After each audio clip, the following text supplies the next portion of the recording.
বন্ধুসকল, এতিয়া মই এটা একেবাৰে সাধাৰণ অথচ বৰ দৰকাৰী এটা পৰীক্ষা কৰিবলৈ লৈছোঁ।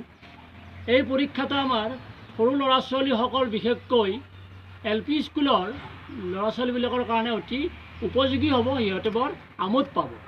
লগতে আমাৰ দশম শ্ৰেণীৰ যিবিলাক ছাত্ৰ ছাত্ৰী আছে সিহঁতৰ কাৰণেও অতি আৱশ্যকীয় এই দুটা পৰীক্ষা। এতিয়া এইটো বাল্বত মই কি কৰিলোঁ, গৰম কৰিলোঁ। সেই গৰম কৰাৰ ফলত ইয়াতে কি হৈছে, বুদবুদ উৎপন্ন হৈছে। আৰু সেই বুদবুদ উৎপন্ন হোৱাৰ কাৰণ হ'ল যে বাল্বটো গৰম কৰাৰ কাৰণে বাল্বৰ ভিতৰত থকা বায়ুখিনি গৰম হৈ পাতল হৈছে আৰু তাৰ চাপ বাঢ়িছে। আৰু সেই চাপ বঢ়াৰ কাৰণে কি হ'ল, ইয়াৰ পৰা বায়ুখিনি ওলাই গৈ সেই টেষ্ট টিউবৰ ভিতৰত সোমাইছে। এতিয়া ইয়াতে লক্ষ্য কৰা গ'ল যে টেষ্ট টিউবত থকা যিখিনি বস্তু তাৰ ৰং হ'ল অৰেঞ্জ কালাৰ। তাৰমানে ইয়াতে কি আছে, খাৰ আছিলে। ইয়াত মই মিথাইল অৰেঞ্জ দিছোঁ আৰু ইয়াতে আছে এচিড আৰু ইয়াতো দিয়া হৈছে মিথাইল অৰেঞ্জ। সেইকাৰণে ইয়াৰ ৰংটো হৈছে পিংক কালাৰৰ নিচিনা বা ৰঙা বুলি ক'বও পাৰি। এতিয়া মই এইটো গৰম কৰি আছোঁ, ফলত কি হৈছে, বাল্বটো গৰম হৈছে আৰু বাল্বৰ যিখিনি বায়ু, সেই বায়ুখিনি পাইপেৰে গৈ সেই টেষ্ট টিউবত সোমাইছে। এতিয়া এই টেষ্ট টিউবৰ ভিতৰৰ পানীখিনি আহি এই এচিডৰ লগত লগ লাগিছে, ফলত এইটো কি হৈছে, এটা নিউট্ৰেলাইজেশ্যন ৰিয়েকশ্যন। তাৰমানে এইটো এটা হ'ল প্ৰথম বিক্ৰিয়া।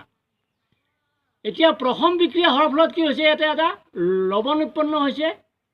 কিন্তু এচিডৰ পৰিমাণ বেছি হোৱাৰ কাৰণে ইয়াতে কি হৈছে, লৱণটো আমি দেখা যোৱা নাই বা ৰংটো বিশেষ পৰিৱৰ্তন হোৱা নাই। এতিয়া মই কি কৰিলোঁ, এইটো ঠাণ্ডা হ'ব দিলোঁ।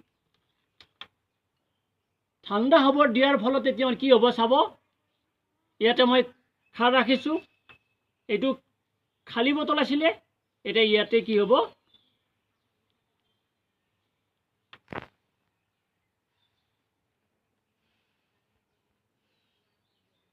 এতিয়া চাইছে, ইয়াৰ পৰা পানীখিনি আহি আছে, আহি পেলাই এইটো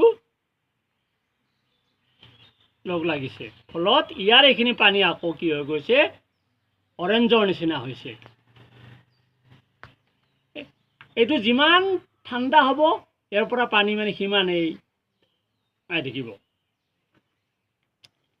কিন্তু ইয়াৰ পানীটো কি হৈছে, ৰঙা হ'ব লাগিছিলে, কিন্তু ইয়াৰ ৰংটো কি হৈছে, অৰেঞ্জৰ নিচিনা হৈছে। ইয়াৰ কাৰণটো হ'ল যে ইয়াতে খাৰ আছিলে অকণমান। খাৰ থকাৰ কাৰণে ইয়াৰ পৰা অহা এচিডৰ যিটো দ্ৰৱণ, সেই দ্ৰৱণৰ লগত এইটো বিক্ৰিয়া ঘটি ইয়াতে খাৰৰ পৰিমাণ যিহেতু বেছি আছে, আকৌ এচিডৰ গুণটো ইয়াতে নোহোৱা হৈছে, ফলত ইয়াতে এনেকুৱা ৰং দেখা গৈছে। গতিকে এইটো যদি আৰু বহুত ঠাণ্ডা কৰা হয় তেতিয়াহ'লে আৰু পানীখিনি আহি যাব। এতিয়া চাওক, সৰু ল'ৰা ছোৱালীৰ কাৰণে এইটো অতি উপযোগী। ইয়াৰ পৰা সিহঁতে গম পাব যে বায়ু কাৰণে ঠাইৰ আৱশ্যক। Space is necessary for air. আৰু আমাৰ ডাঙৰ ল'ৰা ছোৱালী অৰ্থাৎ ক্লাছ 10ৰ ল'ৰা ছোৱালীকেইটাৰ কাৰণে আৱশ্যক হ'ব যে সিহঁতৰ নিউট্ৰেলাইজেশ্যন ৰিয়েকশ্যন সিহঁতে ভালকৈ গম পাব ইয়াৰ পৰা।